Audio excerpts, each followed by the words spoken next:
Hi, everyone, and welcome to StudioJake. I, of course, am your host, Jacob Airy. Thank you so much for joining me today on my vidcast where I talk about all things pop culture, from celebrity news to anime to television to comic books and their adaptations, which is what we're going to be talking about today. Before I dive into the topic, be sure to like this video, share it out, leave me a comment, and of course, hit that subscribe button. I'm trying to reach 1,000 subscribers. I'm over 770, so more than halfway there, and every single gentle tap or smash of that like button and that subscribe button helps me out a great deal. So, thank you for joining me today.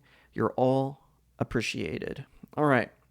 So, I'm pretty excited about this. And granted, I know this news is a couple of days old from when this video is being recorded, but I just couldn't wait. I had to at least mention it.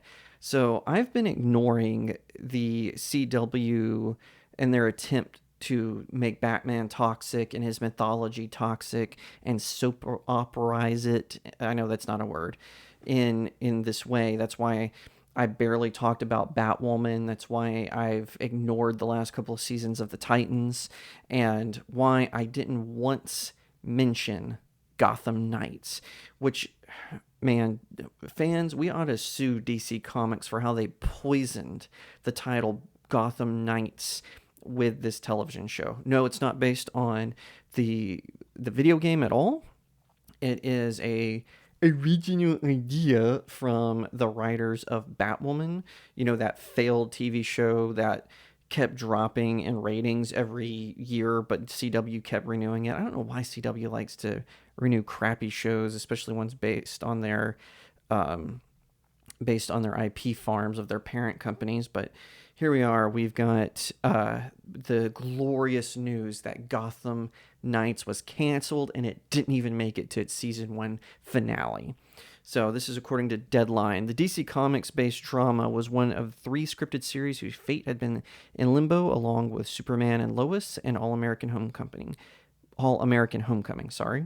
which both are being renewed. A total of 4 existing CW dramas will make it to next season, along with previously renewed All-American and Walker. You mean Fake Walker, or as I like to call it, Woker Texas Ranger. Gotham Knights has been a respectable ratings performer. That's a lie. And under different circumstances could have made it to a second season, but with the business model of the CW changing under its new ownership, only a handful of highly rated by CW standards, see, even they have to admit it, existing scripted series could make the cut. We love all those shows, but they all do very well for they all do very well for us in different ways. The CW's entertainment president Brad Schwartz said last month about Superman and Lois, All American, and Gotham Knights, based on characters created for DC by Bob Kane with Bill Finger. Gotham Knights was written by Batman trio of Chad Favesh, James Stoddaro, and Natalie Abrams. Remember, these were people whose writing was consistently mocked by fans and just general TV audiences. It picked up the aftermath of Bruce Wayne's murder with his rebellious adopted son Turner Hayes, forging an unlikely alliance with the children of Batman's enemies, Dula, Harper Row, and her brother Cullen Rowe, when they were all framed for killing the Caped Crusader. Misha Collins also starred as District Attorney Harvey Dent. Okay, so a couple of things. These writers were so creatively bankrupt that they decided to recreate Harper Row, and I think they also introduced Carrie Kelly into this series because reasons that instead that they couldn't just do a general adaptation, right? They have to put their own thumbprint on it because they have to remake these IPs in their own images. So instead of just adapting a storyline, so for instance, the Saga of the Super Sons, if they didn't want to go the Damian Wayne route, I don't blame them. Damian Wayne is not that great of a character, but there are other versions of Batman having a child. For instance, they could have done Helena. Helena is in another universe. She is the daughter of Batman and Catwoman. They could have done Talent Wayne, who is an Elseworlds Batman and the product of Batman's affairs with Talia al Ghul. They could have done Tim Wayne, so pre New 52, so what would be considered the post-crisis universe, or the first 52, depending on who you ask. Bruce Wayne had actually adopted Tim Drake, and he had become Tim Wayne. No, instead, they're just going to do an amalgam of them Turner Hayes, who no one cares about. No one has ever heard of this character. Why would you watch a show about an adopted son of Bruce Wayne that no one cares about? And then they did this whole thing where, okay, so it's implied that Dula, who in this show is the daughter of the Joker, which they ripped from Batman Dark Knight Prince Charming, or Dark Prince Charming, I believe it's what it's actually called, which is a really good graphic novel, by the way. They ripped that story out, and then throw in Harper Row, who is probably not that popular of a Batman sidekick. They tried to make her a thing, but they kept shoving her like further back as part of the Batman family, and then introduced Cullen Rowe. Um, and also in this universe where there's Batman children, why isn't Harvey Dent Two-Face yet? There's just so many poor writing choices, poor creative choices with this show. Now, I'm not opposed to doing a show based on the death of Batman. Gotham Knights, which is, I enjoyed the video game. I know it has its detractors, but I thought it was fun.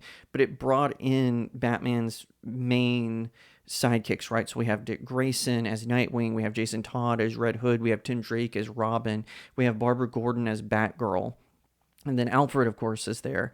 And in my case, I played Red Hood story arc. I hope to play more, but from that perspective, that's what was the pull in. It was Batman's real Gotham Knights family coming together to solve his last few cases, and also determined, stopped a conspiracy that had launched in Gotham City. But no, they have to taint the title Gotham Knights with this lame attempt at recreating the Batman mythology. It was bad fan fiction. And listen, I'm not above reading fan fiction. I have. And let me tell you, some of the fan fiction that has been produced lately is better than what DC Comics has put out. For a long time, Batman was their only hot selling property. That's why they keep trying to relaunch World's Finest, or Batman slash Superman, or Superman slash Batman, whatever the iteration is. That's why Batman has too many titles. That's why they're trying to change him. That's why they're trying to toxify him. The whole thing with the Joker war is like, Joker is right. Why is Joker right? Joker's not right. Why is Harley Quinn lecturing Batman on how he should take down the Joker? She's a mass murderer. I don't want to hear it. It's the changes they've made to characters, primarily the female characters, trying to uplift them by putting Batman down. It is a disturbing trend, and I'm happy that the CW saw through the high ratings. Oh, for the CW, of course. These weren't high ratings. Batman fans went out of their way to avoid this show. Like I said, I didn't even mention it on my website. I didn't mention it on this vidcast. I didn't because I wanted to ignore it and pretend it didn't exist. And now that it's canceled, I am so happy. I hope it doesn't even get a DVD release. I hope that this thing gets memory hold, that we never have to see it again. It might end up on some streaming service, maybe HBO Max, Max. Maybe them and their parent company, Warner Brothers Discovery, will farm it out. We have to come to the realization, these people who own, the corporate overlords who own these IPs, such as Batman, who's probably the greatest American myth ever created. They need to realize we're not to be trifled with. And the new owners of the CW, they saw the writing on the wall with this. That's why Gotham Knights was canceled. And sure, yeah, the president's of the company is gonna pay lip service to these woke weirdos on social media who are like, oh, slay, yeah, Batman's dead, slay. Yeah, no one cares what those folks think. Let me tell you, if those social media weirdos actually bought comic books or actually watched these TV shows, the ratings would be through the roof, and these comic companies would not be suffering. But even comic book pros are having to admit that there is a problem in the industry, that customers aren't coming back. We're turning to manga. I'm reading My Hero Academia instead of the X-Men or the Justice League or the Avengers because I'm so sick of this. I would rather buy old DC graphic novels from a used bookstore or a library sale than go and buy something new. Currently, the only thing that I'm reading that's new is occasionally I'll pick up a one-shot, or occasionally pick up, maybe a first issue of something, but I never get into a series. I've never been pulled in, not even by the first issues. The only one that I'm actively reading is Batman The Adventures Continue, but only because Paul Dini and Alan Burnett are maintaining what they had created from the Batman the Animated Series. So Batman fans everywhere, be excited. Gotham Knights is over, and I hope we get a proper Batman television show. Not the Titans, where, they want to pretend Frank Miller is the only person who ever wrote Batman. Not Gotham, where he's a young Bruce Wayne. Not Gotham Knights, where he's dead. Not Batwoman, where he's missing, or Birds of Prey, whatever the heck that was, where he's depressed. I want to see a proper Batman show where Batman is in his prime. Animation has done it. There is no reason live action can't do it. So, anyway, I'm going to go celebrate the cancellation of CW's Gotham Knights. I hope you will as well. Thank you so much for watching this video. I hope that you'll give it a thumbs up, that you'll leave me a comment and tell me what you think, that you'll share it out with your friends, and of course, consider subscribing to Studio Jake. I cover all kinds of nerd and pop culture topics, including film, television, anime, comic books, and so much more. I hope that you'll also head over to my main website, StudioJakeMedia.com, where I have even more news, views, and commentary. Also, if you'd like to support the channel, head over to my locals page. That's studiojakemedia.locals.com. It's the best way to support me. I'm trying to build a little community there. I have exclusive reviews and articles, so definitely head over there and check it out. And I'll see you next time, right here on Studio Jake.